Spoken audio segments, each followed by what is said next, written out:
Another month has passed, and a slew of Gamepass games have been released. Wondering what they are and how they fare? I did the dirty work for you. My name is Natal, and these are the Gamepass games of October 2025. My Little Rocket Lab. If I could simplify this, it's Stardew Valley meets Factorio. My biggest issue with the game is the amount of introduction and story it tries to feed you before letting you go wild and explore on your own. Otherwise, it looks like a competent game. Sopa, Tale of the Stolen Potato. Sopa is definitely the most unique looking game that came out in October. You travel a mysterious world filled with sassy frogs. In your first hour, you'll be helping Nana with today's soup, raging through the rapids, and solving tiny platform puzzles, all the while telling a heartwarming little story. Supermarket Simulator. It's Supermarket Simulator. It's a simulator game. You've probably seen one already, or you've probably seen the hideous flipped assets before. It does what you expect. You buy stock, you sell stock, you get out of debt, expand, go back into debt, rinse and repeat. It's a simulator game. It at least works. You'll get what you came for. The Casting of Frank Stone. I'm not really into walking simulators or quick time event games, unless it's a rhythm game. The Casting of Frank Stone is well detailed. I'm sure there's a well-designed story. Fans of the Dead by Daylight game will definitely be eating good with references around every creepy corner. If you like dark picture games, I'm sure you'll like this. It looks like a lot of money was thrown at it. The Grinch Christmas Adventures. This one makes no sense. It was released on Game Pass in October. Why the hell is it a Christmas game? Bastards couldn't wait a month. If you have a kid that is stupid beyond comprehension, then let them play this. It's a kid's game without a doubt. It does seem like the difficulty gets tougher, but it's as basic platformer as you can get. 90s games have more nuance than this. BALLxPIT, or as I like to say, BALLCrossPIT, a breakout roguelike clone. That's ridiculous. Ridiculously addicting, and you should stay away. If you like Bellatro, Vampire Survivors, Loop Hero, Rotato, Let 'Em Come, Binding of Isaac, then you can add this to the list of reasons you're not going to see the sunlight today. Pax Dei. So I try to go through these games without knowing much about them before I try them. I like to see how the game sells itself in the first 5 minutes to maybe an hour. My attention span is weak, and you really gotta hook me. Pax Dei is an online game, without a doubt. It seems like you can build a cool village and marketplace with other users around you. I wouldn't know. The game doesn't show you how cool it can be. Instead, you're tossed into the wilderness and told to do what you've done a million times in every resource gathering game. Hold the damn button and watch the numbers rise. It did nothing to change the formula and was boring. Go play Valheim. It's so much fun. I don't know what this is or what it wants to be, but it's gonna waste your life away just to get to it, and there's no telling if it's worth it. There's a million games that make you feel like this, that you probably already know about or own. Keeper. I love Double Fine and what they do. I didn't play enough to see how the puzzles progress and if there's any real challenge later on in the game, but it's goddamn gorgeous to look at. It's got a quirky vibe, and knowing Double Fine, it probably has some feel-good moments in it. There isn't much to say other than you walk around a lush environment hoping your lighthouse buddy gets somewhere. Great if you're looking for a chill game. Evil West. Evil West does everything right. Fun combat, decent challenge, cool Wild West design, has a skill tree, a hub world, and some damn fine music. It just feels like an all-around type package. It's almost like the Wild West version of the new God of War games, now that I think about it, in terms of how the combat feels. Ninja Gaiden 4. It's Ninja Gaiden, and it's made by Platinum Games. If you know either, then there's no reason why you aren't already playing this. I played it on hard, so I bitched a lot. Never played the other Ninja Gaiden games, so I don't know what to compare. The platforming parts between fights is boring and feels outdated, like Sonic grinding rails outdated. It changes up between levels, but it's still monotonous. Boss battles can be a silly riot fest of exchanging blows and bullshit RNG, where when you do win, you learn absolutely nothing about how or why. Settings barely make sense to me as well, like a club and DJ set in the sewers. Quality game though. Bounty Star.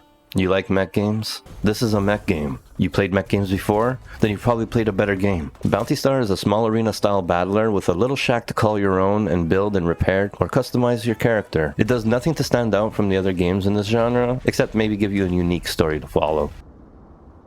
Power Wash Simulator 2. It's another simulator game. And it's a sequel. Power Wash Simulator got a sequel, and you can play with other people online. I'm using the word play very loosely. You wash shit. You upgrade shit, I guess? And you wash more shit after that. There's nothing else I can say.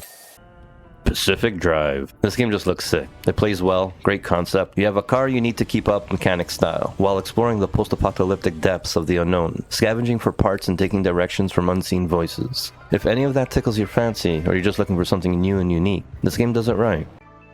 Super Fantasy Kingdom. Here's another addiction to add to your list. Not very much in the roguelike aspect, but rather in the automation of the game. You manage your kingdom and try to take in as much resources as possible to expand your map and kingdom size, while your placed fighters battle on their own defending your kingdom. Most of the game is waiting for time to pass as resources gather. You can choose what buildings and where workers go, but most of it handles itself. It's a great waste of time, and every attempt can take about 5 to 10 minutes. Halls of Torment. Halls of Torment is another great example in this list of copying another game's idea and not executing on what makes it fun whatsoever. It looks like Diablo and plays like some Vampire Survivor, except you can aim your swipes. Ooh. It takes forever to level up, and when you do, instead of choosing skills, you get to choose one stat to raise. The actual skills, the fun part about these games, is usually some random place in the world or in an enemy that is more sponge than creature. But that's it. It doesn't come often. You're stuck for 26 minutes, lucky to get 3 or 4 abilities, and a bunch of useless stat increases. They forgot to make the fun part be the main game, the skills. It looks like the hub world expands with people and you get more characters to play with, but the core game is so boring, I'd rather not see where it goes. Halls of Torment, alright. Super Ball. I thought this was a joke. Let's put Overwatch characters in a soccer game that plays on the vibes of Rocket League. I enjoyed my time. I couldn't get a second match started, but my first real match online after the tutorial actually had me trying. The passing play worked well, the maneuvering and ball recovery seemed fair, and the skill shots were a joy to do. I hate myself for enjoying this, but it's not bad. Outer Worlds 2. It's an Obsidian RPG. If you like them, you'll like this. If you like Outer Worlds 1, you'll like this. If you want the classic vibes of New Vegas, then you're gonna complain it's not this. So you're either gonna like this or wish it was something it isn't. If you've never played this type of RPG, then you'll find a lot to enjoy. But if you're used to this kind of RPG but with more freedom and randomness, like a Fallout game, Elder Scrolls, or even Cyberpunk, you might find it limiting in comparison. Still, lots of choices and customizations, as well as a world draped with lore. And forge your own destiny in Albion. Albion. And sadly, to finish off the list of great releases this month on Game Pass is Albion Online. Once again, I know nothing going into these games, and Albion did nothing to make me understand what I was playing, why I was playing it, or how it differs from other games that look like it. I guess it's like RuneScape or Ultimate Online. For my first hour, I did what I was told, and I was released to gather a bunch of wood and skin a bunch of foxes. It felt like a million games before it, and a bit outdated. I don't know who this game is for, but once again, it did nothing in the first hour to tell me why this is different or what the ultimate goal was. So that's the Game Pass games of October. A few other notable games that released that month I didn't cover was Heroes of Might and Magic 2 and 3, as those are re-releases of older games. Hogwarts Legacy, which came at the very beginning of the month, and Ubisoft slapped on over 40 of their games. The game I played most was BALLxPIT, without a doubt, as it's easy to jump in and out. But the quality of games released last month is hard to deny, with standouts like Ninja Gaiden 4, Outer Worlds 2, and even Hogwarts, covering almost any player's interest. I couldn't choose between Ninja Gaiden 4 and Outer Worlds 2, as I would love to spend every hour in either of them. Hope you enjoyed this quick rundown of last month's Game Pass releases.